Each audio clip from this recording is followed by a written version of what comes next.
बताएंगे आप। कैमरा वो लाइव कर दें ज़रा।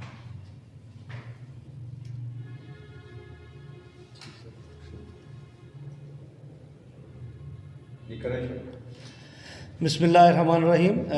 जी, आज हम लोधरा प्रेस क्लब में मौजूद हैं। आने वाले मेहमानों दोस्तों का सबका बहुत बहुत शुक्रिया। आप सबको पता है कि 18 नवंबर 2022 में हमने रिसेंटली एक digital south Punjab road show का आगाज़ किया, जो कि भावलपुर से स्टार्ट हुआ, जिसने पहला स्टॉप खान बेला, फिर ज़ाहर पीर, सादकाबाद, रहीम यार खान, खानपुर, लियाकतपुर, अलीपुर, अहमदपुर शर्किया, यजमान, इसी तरह वहाँ से चलता हुआ खैरपुर, टामे वाली, हासलपुर, उसके बाद फोटाबाद, फ़कीर वाली, हरुणाबाद, बहावल नगर और चिश्तिया से होता हुआ ये काफ़िला वापस जो है वो बहावलपुर पहुँचा है। और इसी digital south Punjab road show का जो अगला इवेंट है वो कल हम लोग लोधरा में इंशाअल्लाह करने जा रहे हैं। Digital south Punjab road show, जिसके अंदर Punjab IT board, Islami university Bahawalpur और डिफरेंट जो प्राइवेट सेक्टर्स के लोग हैं वो हमारे साथ अटैच हैं। इसका मकसद ये था कि हम साउथ पंजाब के दूर दराज के इलाकों में बहुत सारे बच्चे, बहुत सारे नौजवान जो कि डिजिटली इक्विप्ड नहीं हैं या अवेयर नहीं हैं बहुत सारे गवर्नमेंट के प्रोजेक्ट से या जो डिफरेंट आईटी स्किल्स से रिलेटेड, तो हम उन्हें ऑन बोर्ड लें और उन्हें इक्विप्ड करें।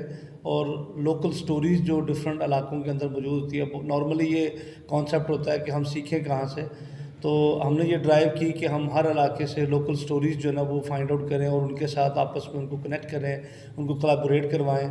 जैसे हमने सफ़र स्टार्ट किया तो हमें बहुत अच्छी अच्छी स्टोरीज़ मिली, बच्चियाँ मिली हमें बहुत सारी, जिन्होंने एक एक साल के अंदर 8-8 हज़ार US डॉलर कमाया। कुछ बच्चों ने कंपनी सेटअप की, कुछ लोग 30 लोगों की कंपनी चला रहे हैं, कुछ 40 लोगों की कंपनी चला रहे हैं, बिल्कुल कम रिसोर्सेज होने के बावजूद। तो हमने इस पूरे सफ़र के अंदर उन सबको रिकॉग्नाइज़ किया और उनको आइडेंटिफाई किया और इसके साथ उनके टेक के मीटअप्स करवाए। टेक के मीटअप्स के बाद उनको कोलैबोरेट करवाना बताया। और अब इसका आखिरी जो इवेंट होगा पहले फ़ेज़ का, क्योंकि ये साउथ पंजाब का सिर्फ भावलपुर डिवीज़न और एक लोधरा ज़िला और उसके साथ साथ जो हमारे पास मुजफ्फरगढ़ की तहसील है अलीपुर, उसको हमने कवर किया। सेकंड फ़ेज़ इसका इंशाल्लाह जनवरी या फरवरी में लेके चलेंगे हम लोग। तो पहला तो मकसद इसमें अवेयरनेस था और जो अपने साउथ पंजाब के टेक हीरोज़ हैं उनको आइडेंटिफाई करना था, कि उनको हम आइडेंटिफाई करें, उनको हम इनक्रेज करें ताकि वो मज़ीद उस रीजन में काम करें और लोग उनसे जो है वो मिल सकें। इस इलाके में जितने भी गवर्नमेंट इनिशिएटिव्स होते हैं, जिसने पंजाब आईटी बोर्ड की पूरी टीम हमारे साथ ट्रैवल किया, उन्होंने देखा कि इस इलाके की डायनामिक्स डिफरेंट है। यहाँ पर ट्रैवलिंग बहुत ज़्यादा करनी पड़ती है, एक एक ज़िले में आपको 3-3 दिन रहना पड़ता है। सब तहसील का जो डिस्टेंस है बहुत ज़्यादा है, पब्लिक ट्रांसपोर्ट हमारे पास उस तरह की अवेलेबल नहीं है। इसलिए जो सेंटर्स हैं, जो भी इनिशिएटिव्स हैं, वो तहसील या सब तहसील लेवल पर खुलने चाहिए। मतलब ये रोज़गार, NFTP, ये जो भी हमारे डिजिटल स्किल्स के जितने भी प्रोग्राम्स हैं, वो अगर हम तहसील लेवल पर ले जाएं तो बहुत ज़्यादा बच्चों को हम रोज़गार के मौके दे सकते हैं। हमने ऐसे इलाकों में भी गए जहाँ हज़ार स्टूडेंट्स बैठे थे, हज़ार की तादाद में लोग बैठे थे। जब हम उनसे पूछते फ्रीलांसिंग या IT स्किल्स या जो गवर्नमेंट के इनिशिएटिव्स के बारे में पूछते थे, तो हज़ार में से सिर्फ 1 या 2 लोग हाथ उठाते थे।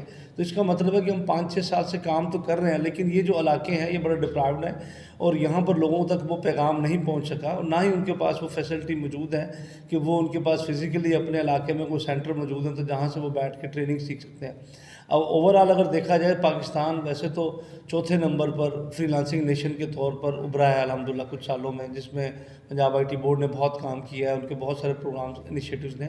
लेकिन हम ये समझते हैं कि ये ज़्यादा पहले नंबर पर जा सकता है ईज़िली अगर साउथ पंजाब के जो बच्चे हैं उनको मज़ीद फैसिलिटेट कर दिया जाए। अगर आप इनके सेंटर्स की तादाद जो है वो 3-4 गुना बढ़ा दें साउथ पंजाब के रीजन के अंदर, तो ये इसको पहले नंबर पर लेके जाना बहुत आसान होगा, क्योंकि इस इलाके के बच्चे बड़े मेहनती हैं और बड़ा इंटरेस्ट रखते हैं। अगर इनको कोई छोटी सी भी अपॉर्चुनिटी देंगे तो उससे मैक्सिमम ये फ़ायदा उठाएंगे। और तीसरा हमारा बड़ा मकसद जो था वो हम चाहते हैं कि क्योंकि किसी भी इलाके की जो तरक्की होती है इंडस्ट्री के साथ लिंक होती है, तो जिस तरह एजुकेशन इंस्टीट्यूट्स बन रहे हैं इसी तरह इंडस्ट्री जो है हम नॉर्मली देखते हैं कि इंडस्ट्रियल जोन बनाए जाते हैं जहाँ पर इंडस्ट्री को आप सब्सिडाइज रेट के ऊपर जगह देते हैं, लैंड देते हैं ताकि वो फैक्ट्रियाँ बनाएं, फैक्ट्रीज बनती हैं तो फिर वहाँ पर जॉब्स क्रिएट हों, उनको लोगों को अपॉर्चुनिटीज़ मिलती हैं। आईटी की भी इंडस्ट्री के लिए हम ये चाहते हैं कि यहाँ पर साइंस एंड टेक्नोलॉजी जोन या software technology park, IT park का कॉन्सेप्ट लाया जाए, छोटे छोटे आईटी पार्क्स बनाए जाएँ ताकि जो टेक कंपनीज़ हैं, जो लोकली टेक कंपनीज़ हैं बहुत सारी, उनको अगर सब्सिडाइज रेट के ऊपर लैंड मिल जाए, इंटरनेट मिल जाए और साथ में उनको इलेक्ट्रिसिटी मिल जाए तो वो सैकड़ों जॉब्स वो टेक इंडस्ट्री के लोग जो है ना वो यहाँ पर क्रिएट कर सकते हैं। उस हवाले से एक एफ़र्ट तो हम लोग इस्लामी यूनिवर्सिटी बावलपुर में भी कर रहे हैं कि टेकपोरा के लिए हमने 100 एकड़ लैंड जो है वो पंजाब आईटी बोर्ड के साथ मिलकर वो मुख्तस की है कि वो वहाँ पर टेकपोरा का जो इनिशिएटिव है सो वो आईटी पार्क बनाएंगे। लेकिन हम चाहते हैं कि छोटे छोटे तहसील लेवल पर छोटे छोटे जोन बना दिए जाएँ तो ये ज़्यादा बेहतर तरीके से इस इलाके के अंदर जो है वो ग्रोथ हो सके। दूर नहीं जा सकती, वो उनके लिए जॉब अपॉर्चुनिटीज़ ज़्यादा क्रिएट हो जाएंगी, क्योंकि बच्चियों के लिए अपने ही घर में बैठ के, अपने शहर में बैठ के वो हाईली पेड जॉब जो है ना वो गेन कर सकती हैं और रिमोटली भी जॉब्स को जो है ना वो टेकअप कर सकती हैं। तो इस हवाले से ये साउथ पंजाब डिजिटल जो रोड शो है 2022 जिसका हमने आगाज़ किया है और अल्हम्दुलिल्लाह हम 15 शहर कवर करके कल 16वां अपना इवेंट जो है वो लोधरा में करने जा रहे हैं। जी बहुत शुक्रिया। फिर ना आपको बताता हूँ कि इशू हमारे यहाँ ये है कि there are two kind of people. एक तो होते हैं जिनकी कम्युनिकेशन बड़ी स्ट्रांग होती है, वो काम ले लेते हैं लेकिन उन्हें काम करना नहीं आता उस तरह, और दूसरे जो होते हैं जो स्किलफुल लोग होते हैं जिनको काम करना बहुत आता है। मैं इसको एक मिसाल देके समझाऊंगा कि हम मंचनाबाद में थे, वहाँ पर हमने एक स्टोरी देखी। आबिद लड़के का नाम है, उसका वो मैट्रिक में 3 बार फेल हुआ है और 3 बार फेल होने के बाद उसका ड्राउन का वर्क है जो उसने रूरल एरिया के ऊपर किया है, जो शॉर्ट्स दिए हैं, जो वीडियोस कंटेंट उसने प्रोड्यूस किया है, वो देख के किसी भी प्रोफेशनल वर्क से कम नहीं लगता। अब उससे पूछा कि आपने इसको कहीं सेल किया है या कहीं पर अपलोड किया है किसी इंस्टाग्राम पे? कहते नहीं, मैंने बस बनाया है। अच्छा, क्योंकि वो अवेयर नहीं है इससे, हालांकि वो उसका काम जो है वो लाखों में बिक सकता है। तो ऐसी सूरत में हम ये कहते हैं कोलैबोरेशन, नेटवर्किंग। अगर आप सेल्स के एक्सपर्ट नहीं हैं, आपके पास स्किल ज़्यादा है, तो आप सेल्स के लोगों से कोलैबोरेट करें।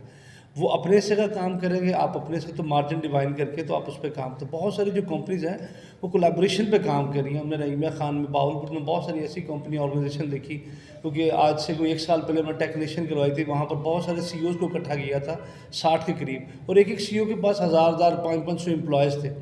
तो जब उन्होंने छोटी कंपनीज़ के साथ कोलैबोरेट किया तो छोटी कंपनी के पास बिजनेस की लैकेज थी, वो बिज़नेस उनके पास कम आ रहा था, लेकिन वो काम उनके पास स्किल्स थी, वो पोटेंशियल रखते थे, स्ट्रेंथ थी, वो काम कर सकते। लेकिन जब उन्होंने कोलैबोरेट किया तो उन्हें वर्क मिलना शुरू हुआ, तो वो उसके ऊपर उन्होंने अपने आप को अपलिफ्ट किया और जो कंपनी 5-10 की थी वो 25-50 की होने लग गई।